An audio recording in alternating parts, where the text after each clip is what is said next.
I love Karamoja. Karamoja is my motherland. In Uganda, the land of Africa. I love Karamoja. Karamoja is my motherland. In Karamoja, for us, we lack food. But now we have enough because of the biogas. We enjoy our food because of it.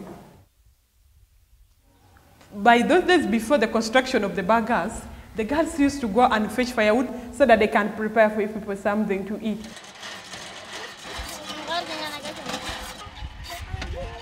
But now, since they constructed the biogas latrine, we flush.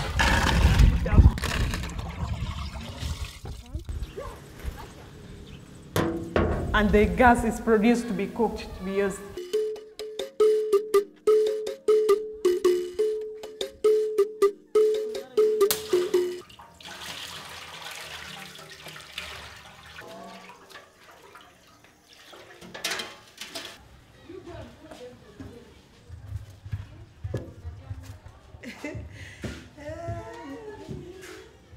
The moment we are flushing, the physics goes, but it is only the hair to come and cook for us food now. We enjoy.